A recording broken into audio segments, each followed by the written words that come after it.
Good morning, everyone. We're continuing here in the words of the Horowitz, NIDCHEI YISRAEL, and he's speaking about this idea that it's hard for him to understand.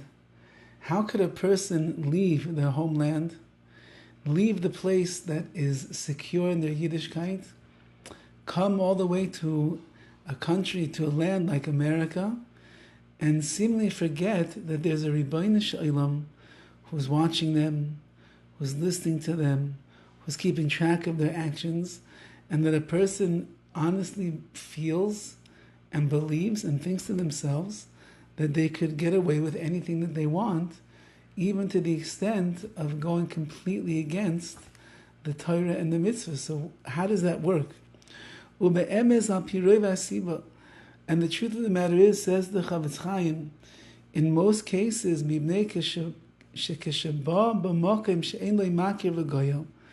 when a person arrives in a place where nobody recognizes him and no one's going to help him, he's kind of all on his own.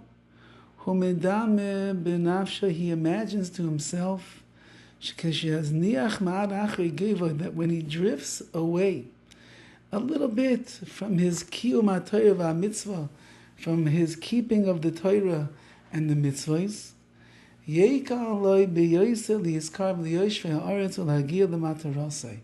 he thinks to himself like this: I'm a foreigner, I'm a stranger, I don't have many friends, I look different, I act differently.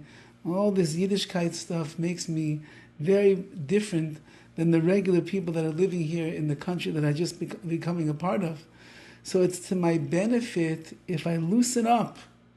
It's going to help me to become more friendly with the people around me if I just let go of the dress. If I let go of my kiyum mitzvahs, I don't keep things so carefully and so particular anymore. And that way I'll be able to, melt in the great American melting pot. Melting means that you can no longer tell what that entity was anymore. If you take chocolate and you take sugar and you take oil and you melt it all together in the pot, all you can see that it's dark like chocolate, but you can't see all the ingredients anymore. If you take the cheese and you take the pasta and you take the spaghetti sauce and you mix it all together, so it's all melted in as one, you can no longer see the individuality of each and every one of the ingredients.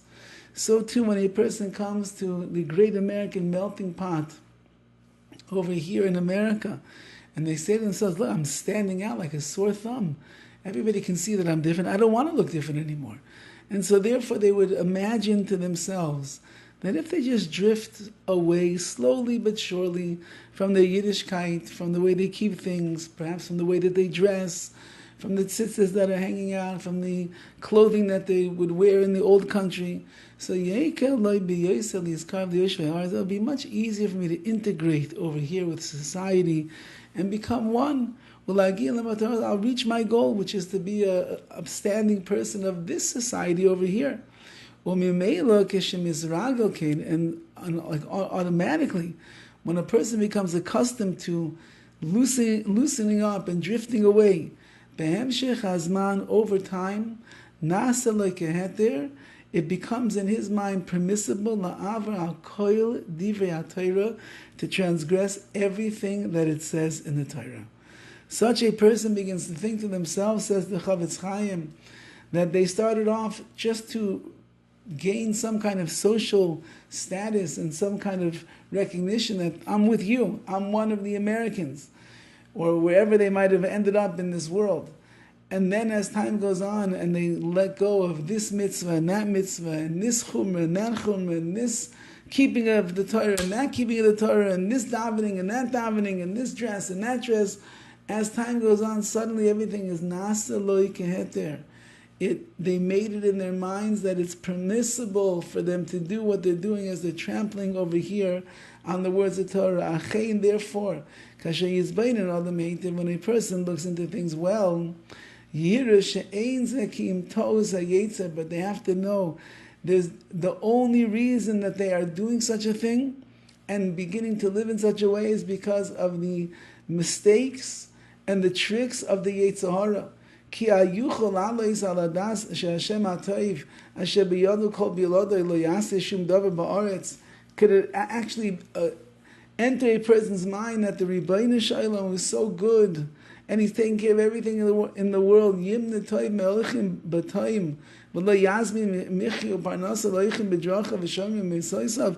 They think to themselves, okay, we'll have to see this tomorrow. It's a long explanation over here, what is going on. But the bottom line is that the Chavetz Chaim is saying is that a person makes a grave error when they come and they leave the world of protective insulation of their Yiddishkeit, of their Torah, of their mitzvahs, and they are like a small fish in a big sea trying to fit in, and they're willing to make many changes one by one until it gets to a point where they believe that what they're doing is the right thing, all because they want to melt in and meld in and join in and fit in with the society around them.